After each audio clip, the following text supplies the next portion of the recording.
known as the TikTok video producer. I hear you're pretty good.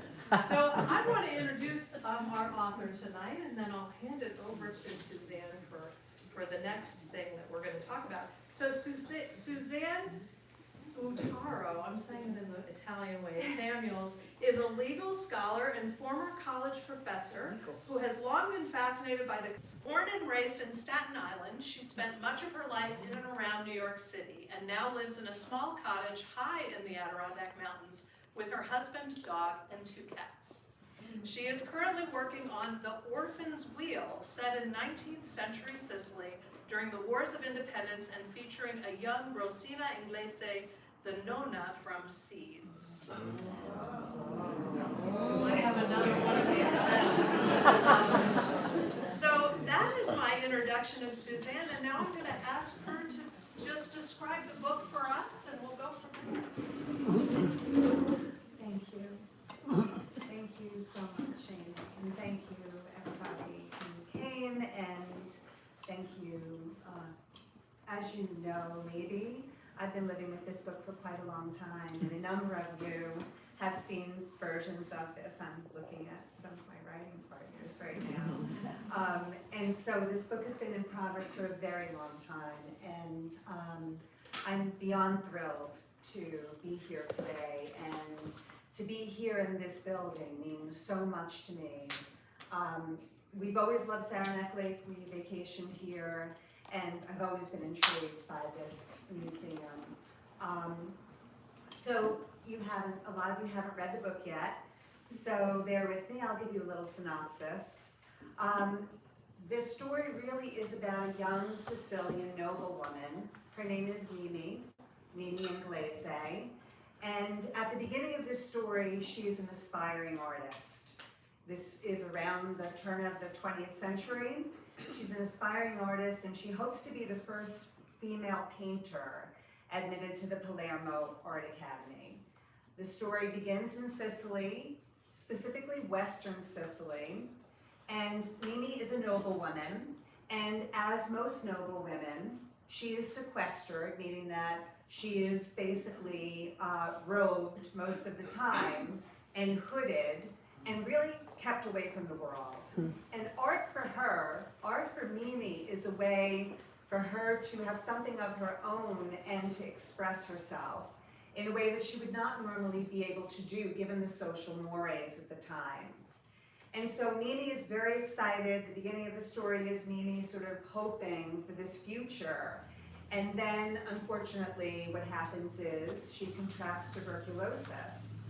And at this time in history, tuberculosis is the #1 killer all over the world. She contracts tuberculosis, and she is told that she can never paint again, and her days as an artist are done, and that she needs to basically stay home and take care of her sister's children, and that should be her life, should be in the care of her family. And she's trying to accept that, and that's really what the story is about, her journey, in that in-between place that she finds herself, and that so many of us find ourselves, in between what we hoped would be and what is. And in that in-between state, she tries to make sense of her world, and she never forgets. She cannot forget that she's an artist, because it is so much a part of who she is.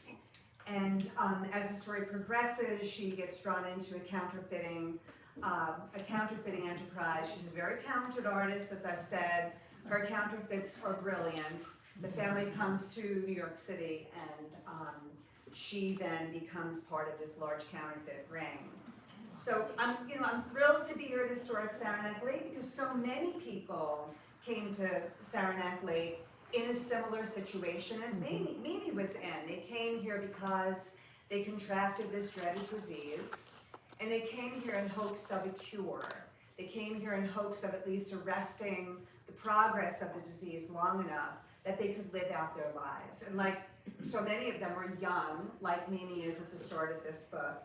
And so many of them were trying to face this devastating diagnosis, like Mimi is, and trying to make sense of it.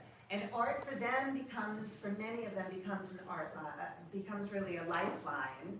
And there have been exhibits here about the importance of art in the cure cottages and the sanatoriums, and how important it was to really treat mind and body. That idea that illness is something that can corrupt both mind and body, and that it's important to treat the whole person. And so I love being here, and this story that is the story of this place is a story of resilience, and a story of, you know, making a life amidst this kind of terrible consequence, this disease. What I'd like to read, an excerpt of the book that takes place pretty early on. In this excerpt, Mimi has just returned from her time in Palermo. She's been going to an art studio there and taking lessons. And it's her teacher who believes that she's a great deal of talent and that she should apply for admission to the Palermo Art Academy. She's just returned from Palermo, where she's been preparing her portfolio, and on the way back, she's taken ill. She arrives at her family estate, so remember their nobility, living high in the mountains, in the Madoni Mountains of Western Sicily, and she returns home and she immediately becomes sick. And her Nonna is a trained nurse, and her Nonna cares for her. And after about a week, she is well enough, Mimi is well enough to begin to work on a sketch for her sister Rosalia's wedding. Her sister is to be married in a few months' time. And so this is where we're at. That morning, I opened my new sketch pad. I sketched quickly. There was the craggy mountainside, the marshes and grasslands, a wheat field in the foreground, the conical seed pods swaying in the breeze. Without thinking, I added one lone figure at the center of the canvas. Persephone, I whispered, though this figure wasn't reclining as Matisse's had been.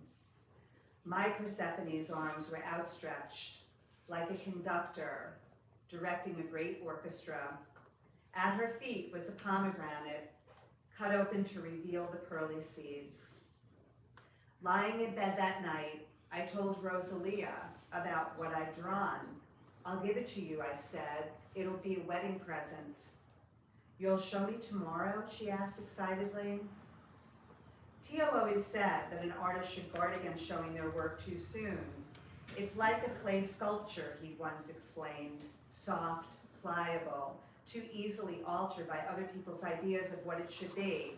Soon, I promised my sister.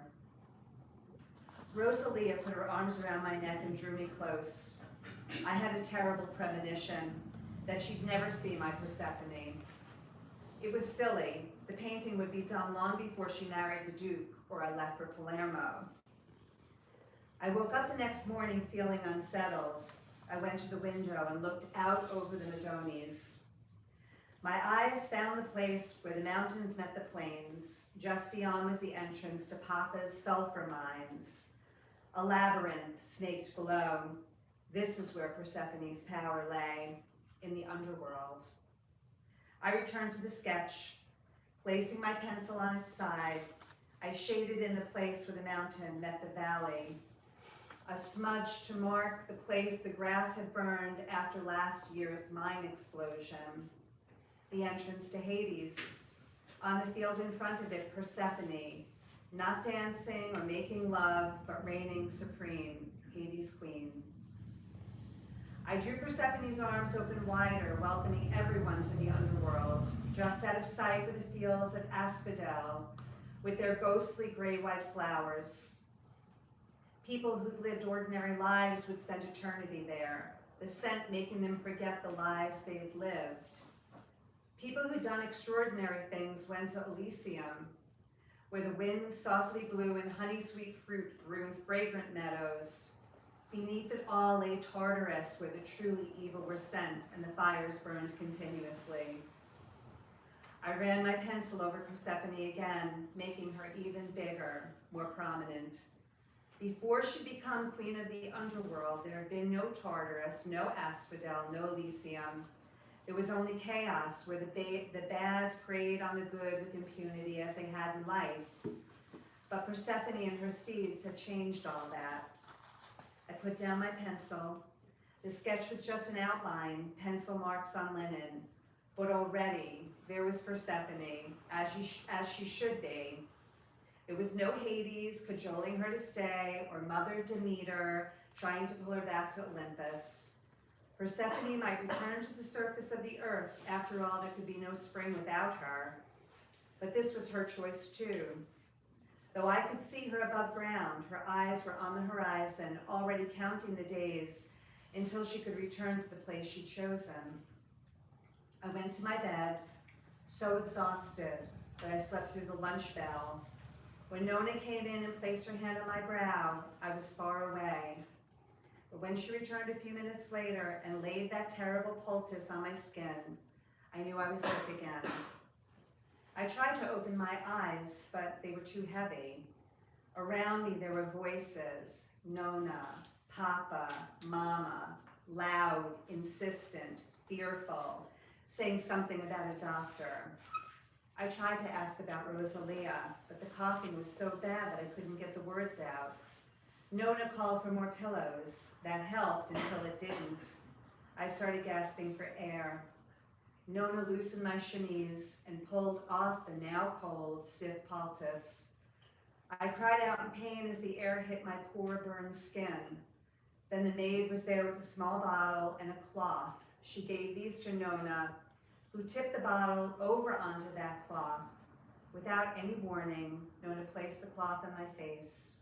I tried to push her away.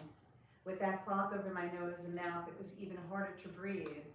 But the more I struggled, the more I breathed through that sweet-smelling cloth. And as I faded away, I thought of those fields of asphodel, the flowers of forgetfulness, and how relieving it would be to forget everything and just rest.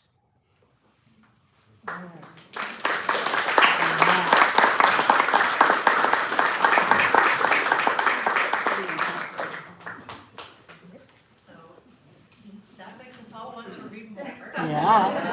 And I'm sure as we talk today with Suzanne about her book, I'm going to sort of try to get it started, but you all will have questions too, and we want you to kind of jump in and ask questions that come to mind for you. So I think for me, and maybe for you, one of the first things that comes to mind is to sort of ask a little bit about the process. Like, how do you possibly come up with this incredible story with, that is, I mean, when you read it, you will see it's obviously a labor of love to write a book that transcends continents and so many different things weave in and out. So can you tell us a little bit about just what it was like for you to put this together? Yes, thank you. Okay. The story started with a whispered, kind of whispers about my grandfather. He was, my grandfather was born in 1911, and he was a mailman, and in Kensington Gardens, Brooklyn, if anyone knows Brooklyn. And he wore long pants and long sleeves, even in the summer, even when it was hot. And there were, again, whispers that he'd been in this terrible fire and that he'd been burned so badly that he had to keep his skin covered. And so my grandfather lived a very long time. He lived until he was 97. And didn't really talk about the fire, didn't talk about it except to say that it had killed his entire family. And that was pretty much what he said, and we never really asked more than that. We weren't invited to have that conversation. And after he passed, I really started wondering about how much of the story was true. I started wondering, was there really a fire? Could it be that everyone died? And so I'm a researcher really by training and by heart, and so I started doing research and found the fire on the front page of the New York Times. And it was right there in black and white, fiche, that this fire had killed dozens of people. And it had a listing of all the people who were dead, and in the subsequent days, the list grew longer as people died from their terrible burns. And listed there were my grandfather's two younger brothers, and also someone named Mattia Inglese, who nobody ever knew, no one ever heard of. She was a complete secret. No one ever mentioned or knew of her. And so I started wondering about her. But then I sort of had the idea for a book that I thought would be interesting to write, but I found that once I started imagining Mimi, the book just went in a completely different direction. And I wrote many drafts of it. It took me a very long time, and I went through 7 or 8 or 9 full revisions. That means rewrites of this. I wrote thousands of pages, and what just kept coming back to me was I was just so interested in Mimi.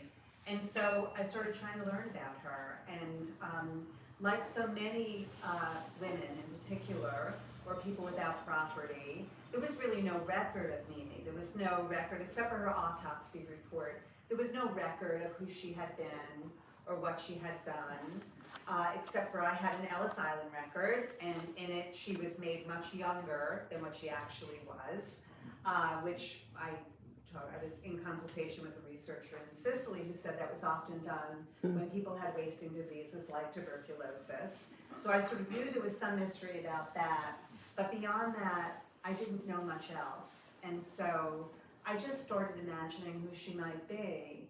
And in the process, remembered another part of what my grandfather said, and my husband reminded me that my grandfather always said that when this fire happened, he survived. Everyone perished, but he survived because someone pushed him from the 3rd floor window, or he fell from the 3rd floor window.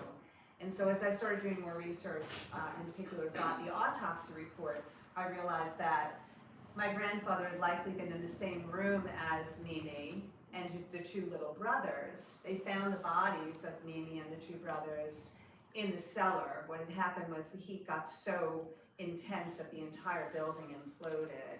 And so they found these 3 bodies in the basement, and Mimi's body had been burned beyond really recognition. And so I really couldn't sort of stop thinking. My kids were around the same age as my grandfather and his brothers at that time.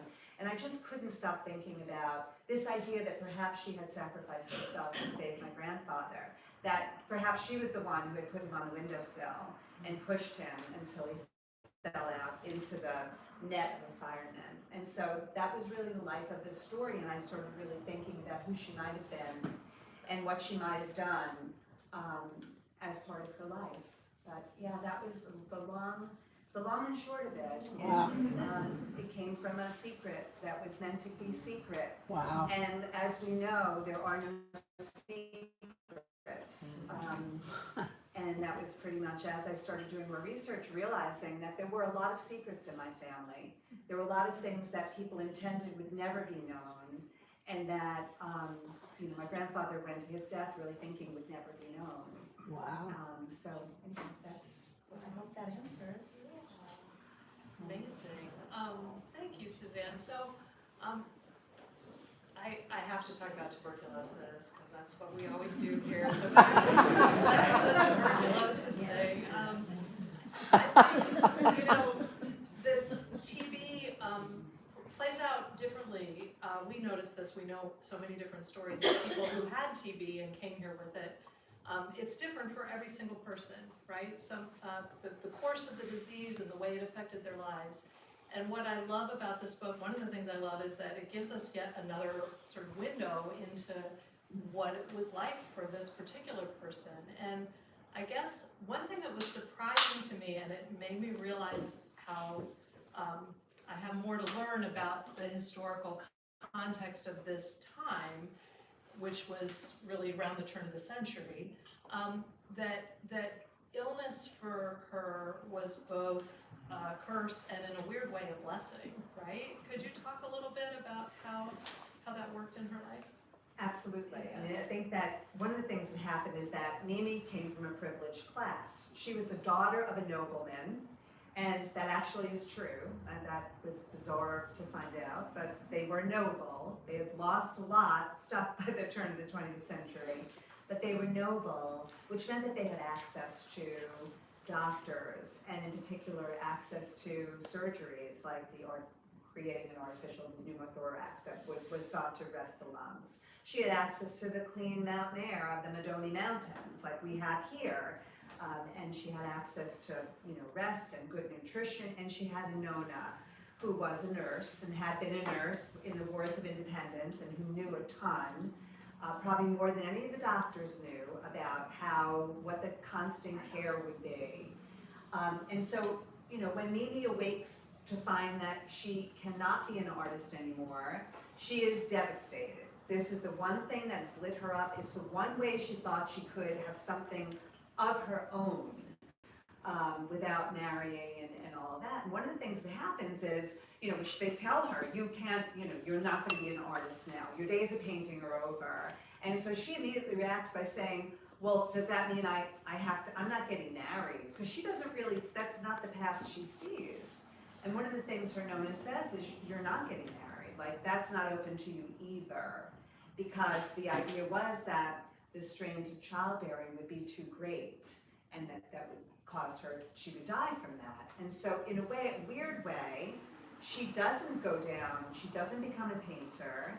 She also doesn't go down what would be the more traditional path, which is wife and motherhood, which in Sicily at the time is all-consuming. And so she has to kind of find a third way. And the third way, she doesn't quite realize it at the time, but the third way lies across the ocean in New York City, where there already are things set in motion. There already are plans being made that require somebody who's got the kind of skills that she's got and can do the kind of work that she's able to do, be a fine painter, be a fine artist, a fine engraver. And so in a way, one door closes, but another door opens. It's not what she expects, and obviously it's not what she really hoped, but it is another possibility. And it becomes the possibility for her that she really is able to kind of breathe life into, to become an artist, and to become an artist on her own terms, which is what she really is searching for. So yeah, it's both a blessing and a curse, as you're saying. It's both a curse and a blessing. But it does open avenues to her that would probably not necessarily be open to a woman in the early part of the 20th century. So. Excellent. One other thing that I think is sort of a tension that you notice throughout the book is this question of a person's her personal freedom and her personal desire to do her own thing, and a sense of obligation to her family. And can you talk about that a little bit and how that played out, and maybe how that is something that you're familiar with as an Italian-American woman yourself, right? Yes, well, this is sort of this is the central tension for Mimi, right? The central tension is that she wants to be her own person, right? She wants to have something of her own, and she's really been raised to believe that she will.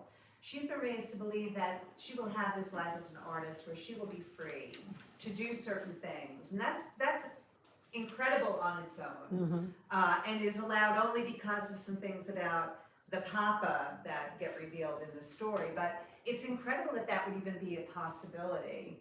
And so when that becomes no longer possible for her, and the Nona says, well, now you can't do that, so now you're going to be taking care of your sister's kids, it isn't like what she really wants to do.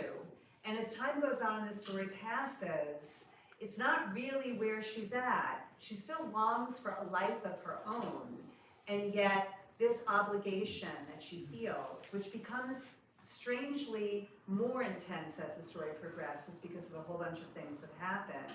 This idea that she has a primary obligation to her family really is something that she's constantly trying to figure out.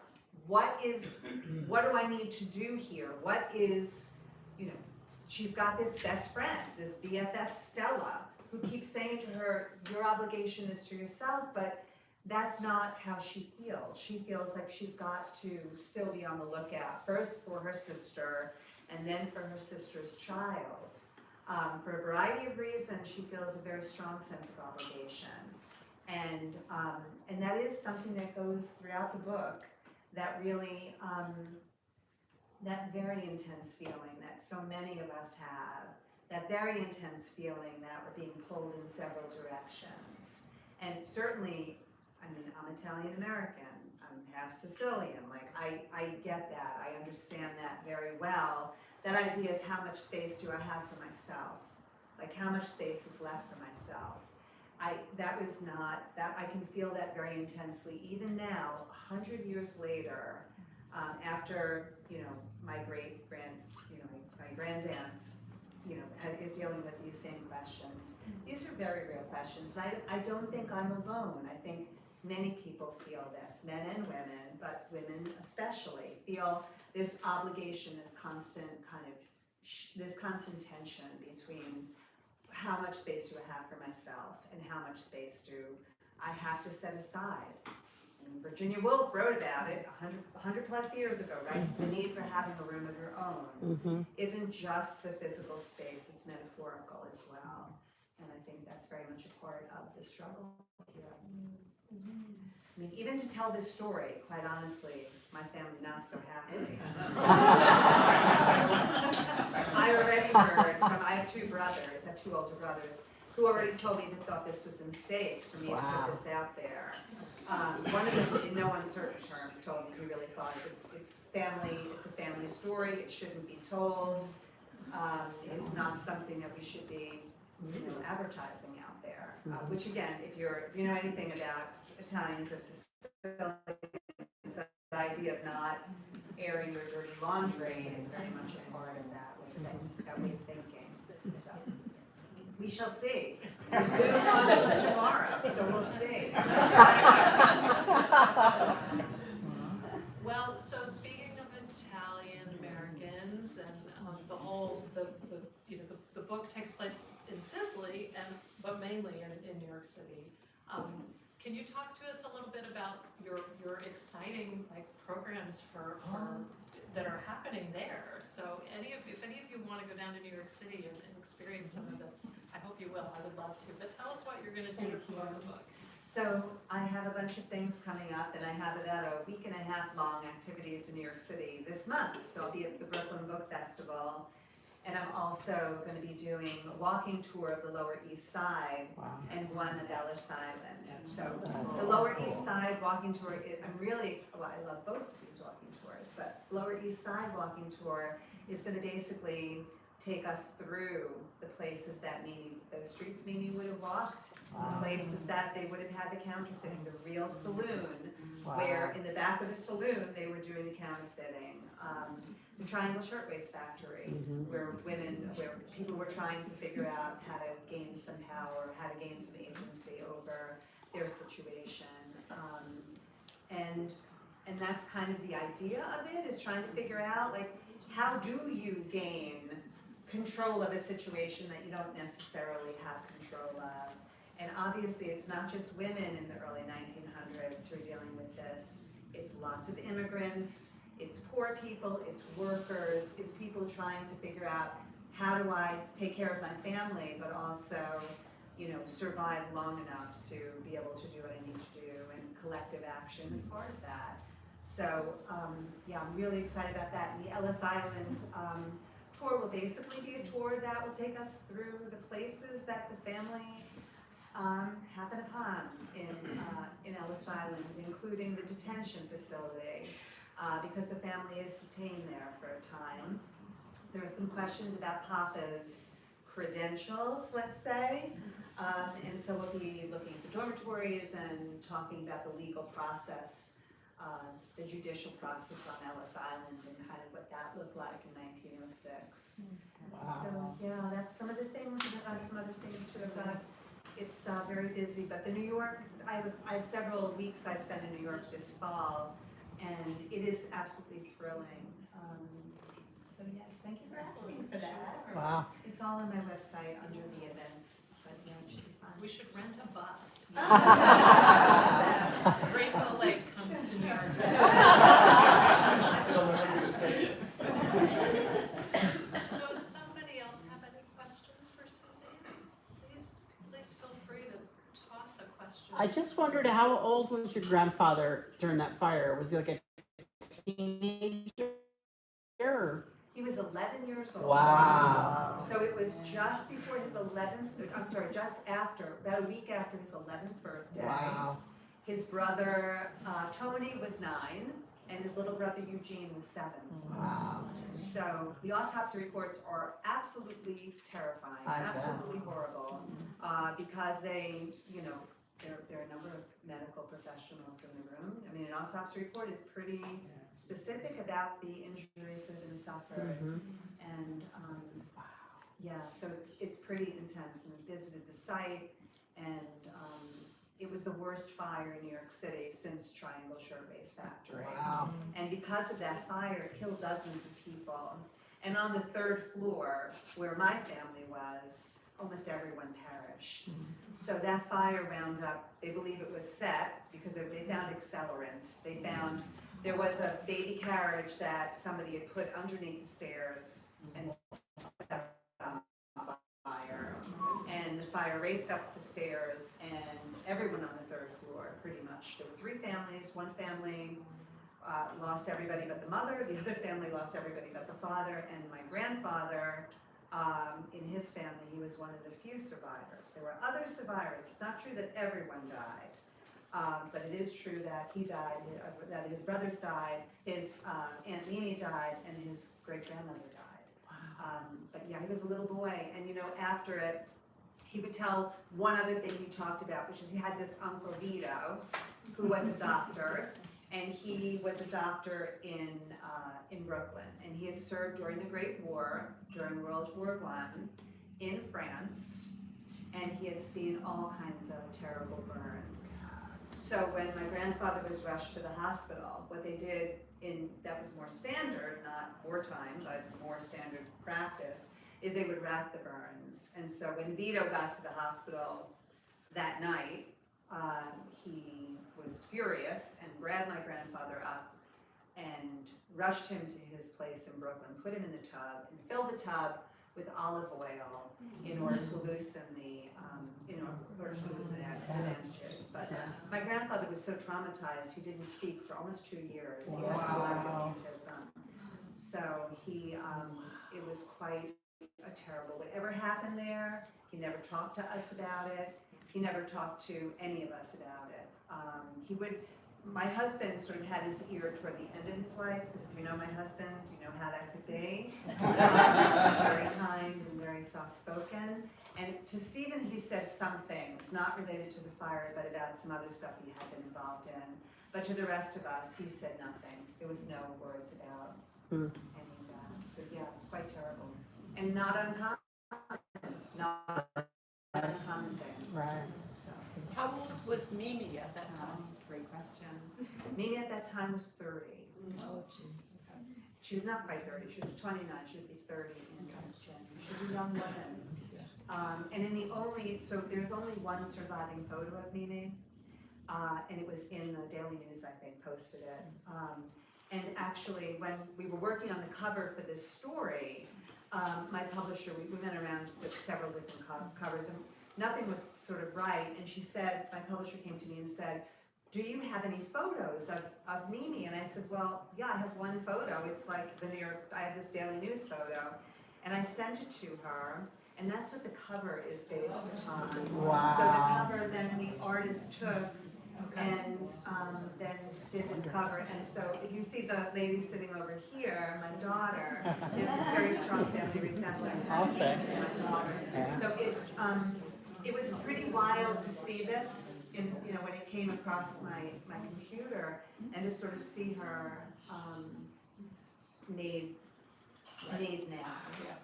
So she's really something. She's been with me the whole time in a way that I feel very fortunate to know her, or imagine that I know her.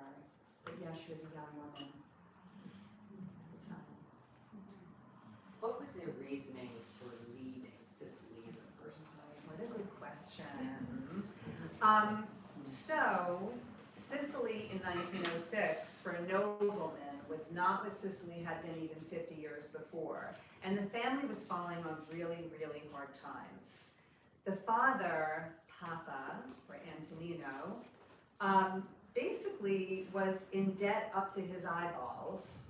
And it appears was in debt to his kind of friend or frenemy, this really bad guy named Vito Cascioferro. And he's a real guy, right? Cascioferro.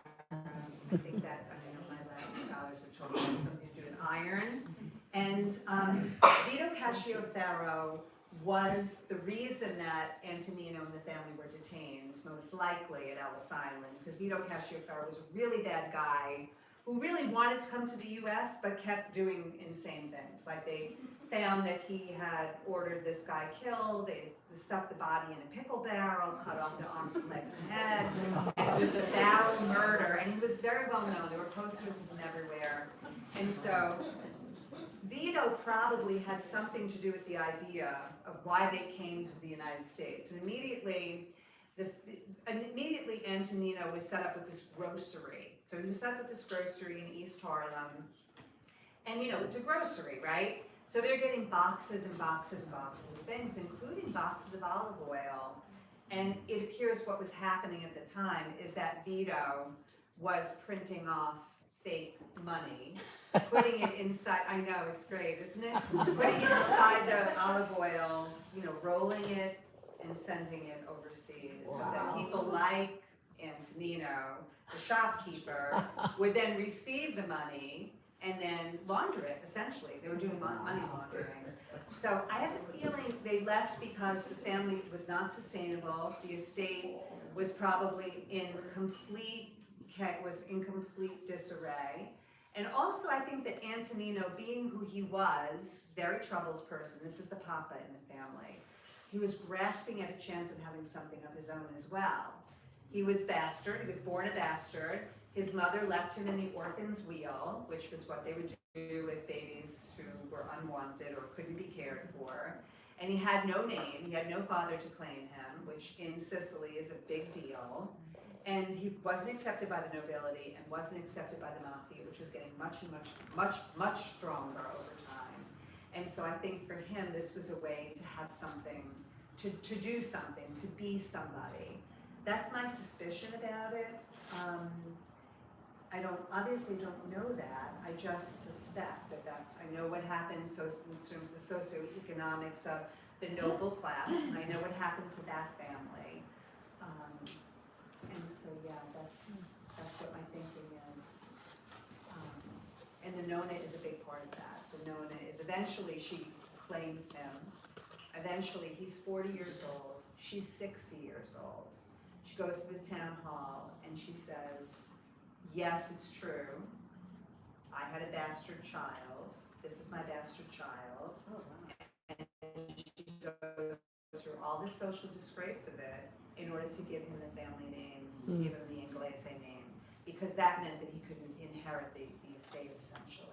So it is even worse than you think, right? Because it's like, she goes through all this and then he loses the estate anyway. That's my suspicion about it. Hard times. And I think what's amazing is that you did research in Sicily to find that out. So when you went to Sicily, you didn't know a lot of these things, right? You found somebody in a small town in the records office that. Yes. I couldn't understand why the Nona had the same name as the Papa, meaning why the mother and son had the same name. Right. The mother should have had another name, right? Her birth name should have been different than her son's birth name, and I kept puzzling over it. You know, poring over census data, poring over the records, trying to make sense until someone finally said, let's look at the records, pull the records down, and right there it was that she had claimed him. They didn't put in the wheel.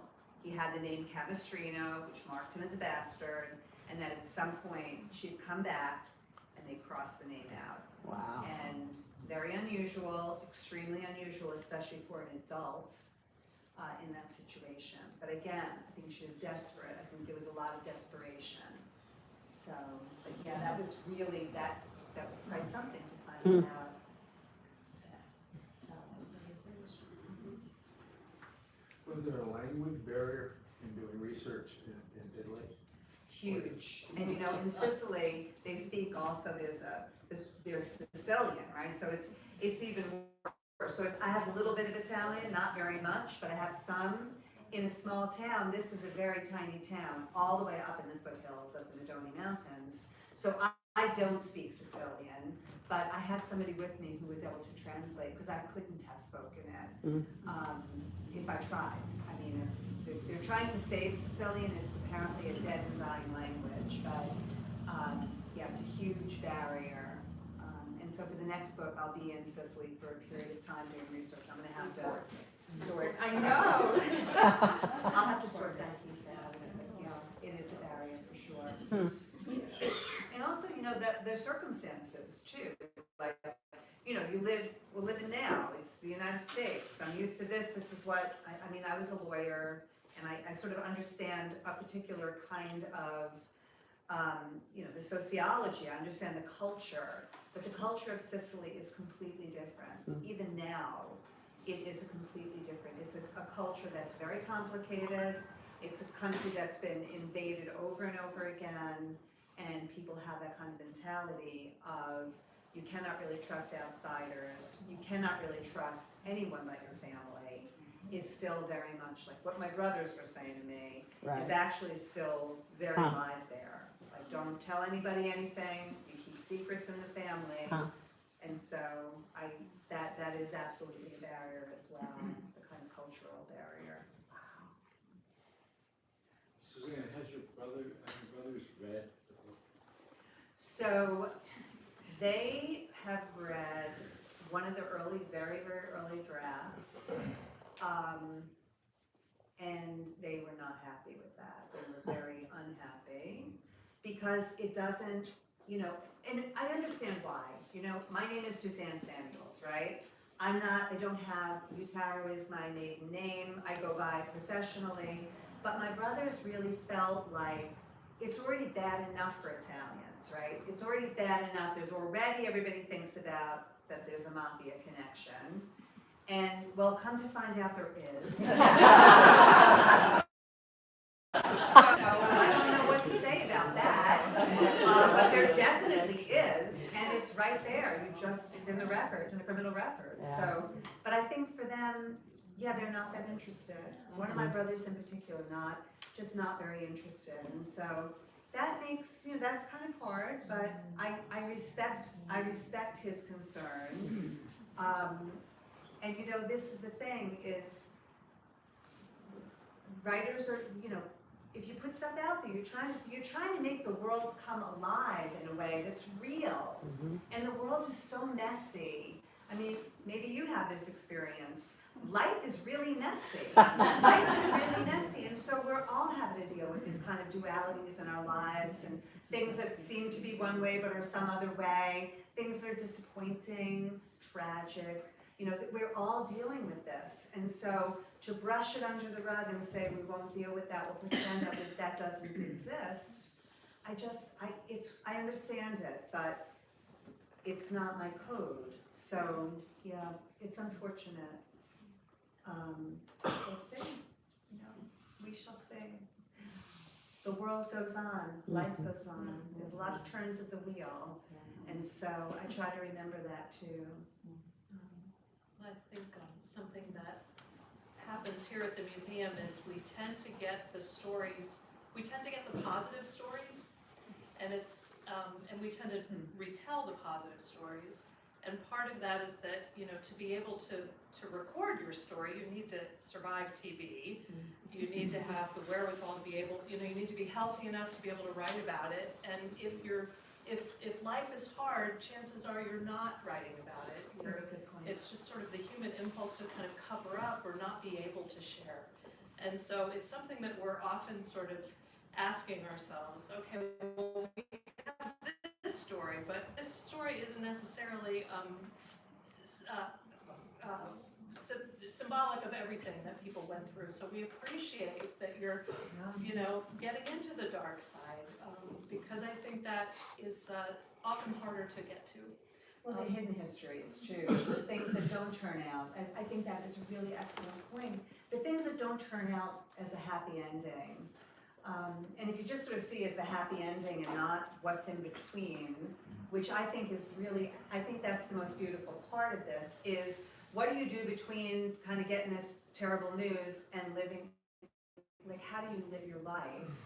To me, that is so powerful because we're all there or going to be there at some point, trying to make sense of how do I live my life given this thing that's happened. And I think there is absolutely a desire, a drive for the happy ending. And it's hard not to write the happy ending because of course we all want it to end happy, but I just think there's something in the struggle that can be so powerful and so beautiful. And I think that's what art is about. I think art is about sort of trying to share that this is life. It's messy, it's imperfect. Everything doesn't end up well, but the end is really almost beside the point. And to me, that is so powerful. And that's the place that I want to occupy. I don't really want to, honestly, I don't. But it's the place I seem to occupy, and that Mimi really made me occupy in a way. So. How come Mimi could be a counterfeiter but not a painter? Oh, what a great question. What a great question. And that's the question, right? I mean, some of it is that when she's told she can't paint, it has to do with the life of a studio artist. And it is really onerous. I mean, you're setting up easels, you're stretching canvases, you're mixing paint and pigments, you're dealing with solvents. The idea that it would be really dangerous for someone who's got lung conditions would have been really present. You're in a studio environment where unlike here, where the windows are all closed. And so, that's one reason why she's not a painter. But why is she a counterfeiter? They needed a really good counterfeiter. And there are questions about whether that might have been the plan all along. The idea behind all the art school and behind all the investment was maybe to put her in a position that she was able to do this thing that nobody else could do. I mean, being a good counterfeiter is hard, and it kept getting harder in the United States. It wasn't hard for a long time, it wasn't hard, because you didn't have to be very good. But it started to get harder as the federal government started cracking down on it and making it so there were all these complicated pieces. And so, yeah, why a counterfeiter, not a painter? That's something she wonders, like, could I have something more than this?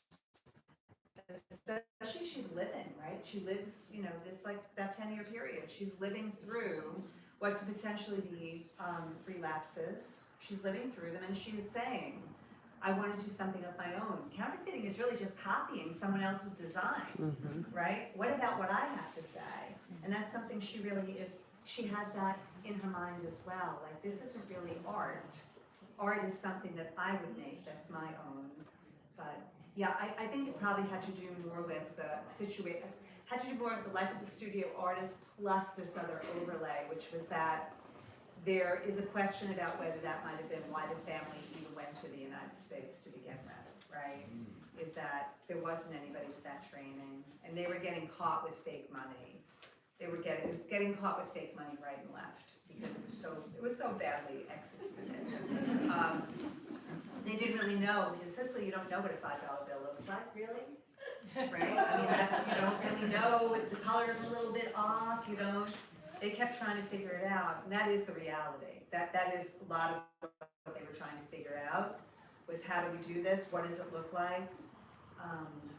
But of course, she's living in the United States, so she knows what a $5 bill looks like. She has one taped above her drawing desk. So, yeah. I'm trying to get the timeline straight. So Mimi contracted TB in Sicily Exactly. before she came to America. And I'm interested in what happened with the quarantine at Ellis Island, No. because my grandmother was quarantined there when she came over from Sicily as a young girl, but I believe it was for influenza. They kept her till she was well enough, but obviously that wouldn't be the case with TB. So that is such an excellent question and such an excellent point. And at the time, do you know when your grandmother came over? What year it was? I want to say 1901. Okay. I believe it was around there. So it's really ramping up in the early 1900s, right? Okay, 1910.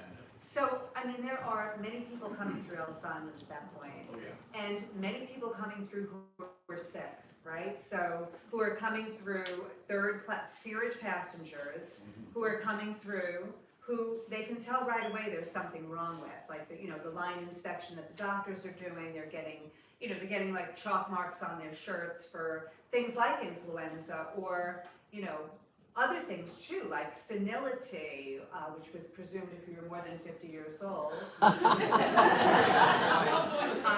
Or there's a whole code about what things that then you'd be pulled off the line and you'd be brought to the hospital, which is fascinating. If you ever have a chance to do the hospital tour of Ellis Island, it's brilliant. They would bring you to the hospital, they'd assess you there, and they decide where you should go.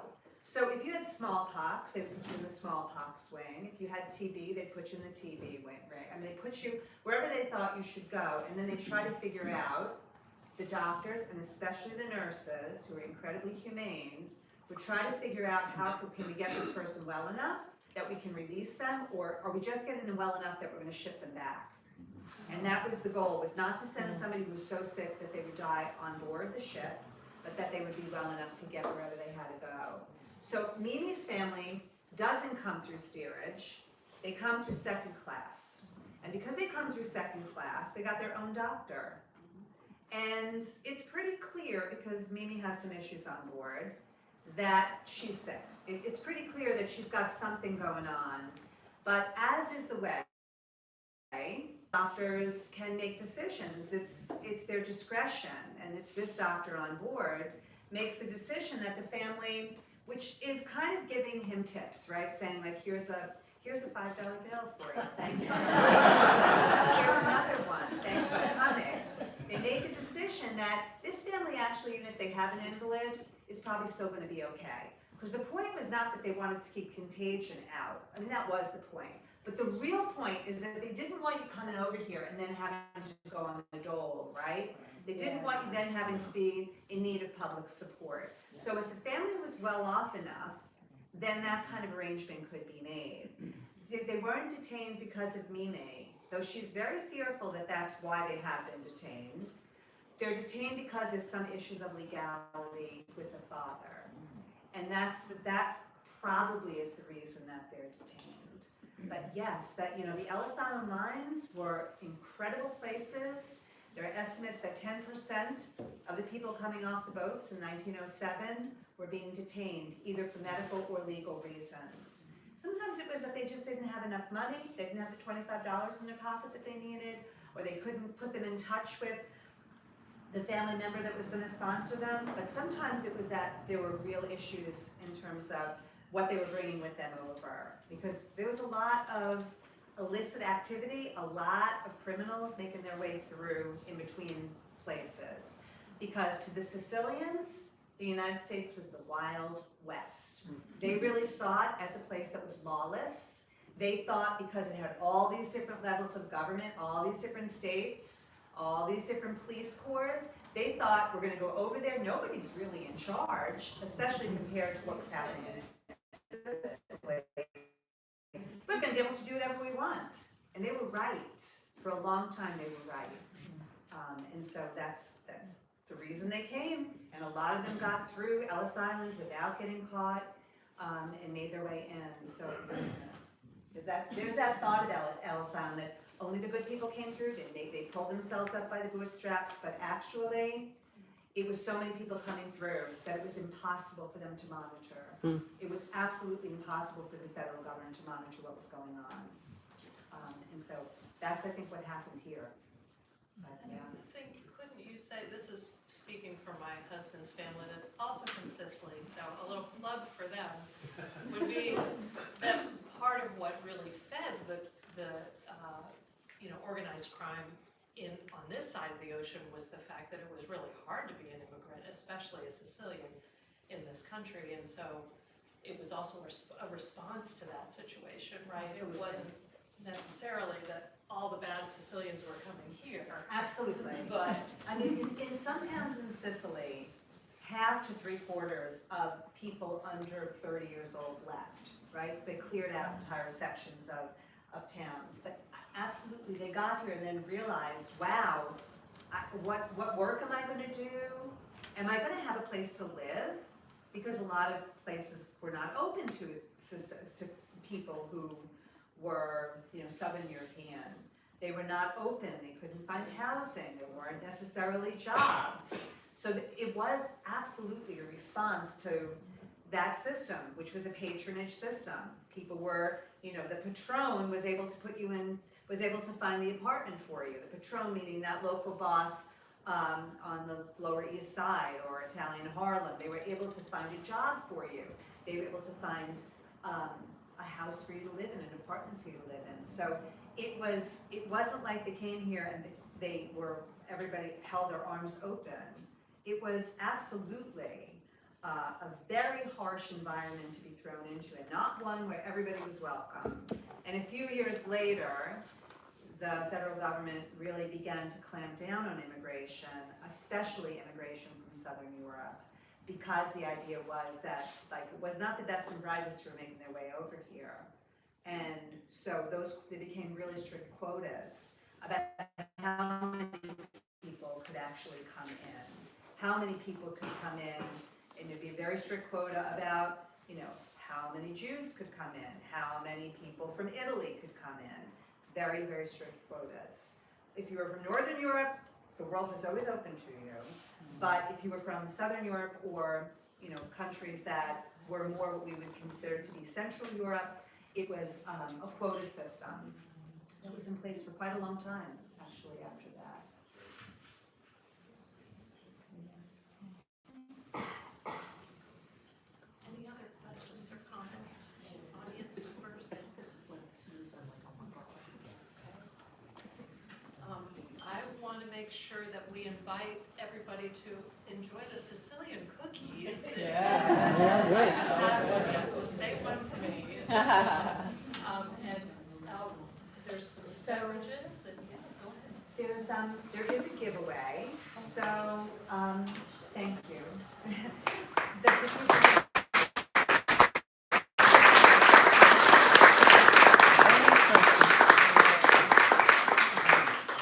So before we depart, eat cookies, please. That's a very traditional Sicilian cookie. Who made them? I made them. Nice. My website, the cookie recipe is on the website. As you might imagine, there are a lot of recipes in the book. There's a lot of food in the book. So, and a lot of the recipes will be making their way onto the website. So right now there are only 2 recipes. One is Papa's risotto, and the other one is these cookies. Nice. But we have a giveaway, and Charlotte is going. I'm not sure if everybody signed up, so if you didn't and you want to be part of it, you can add your name. All right, so a moment. So there is a giveaway, but you need to enter it to be in it. If you need to write your name down, so that you give you a number. So if you haven't done that, you can just make your way over. Maybe make an announcement and say 10 minutes. 10 minutes, the giveaway is 10 minutes, like that. 10 minutes, there are 2 gifts.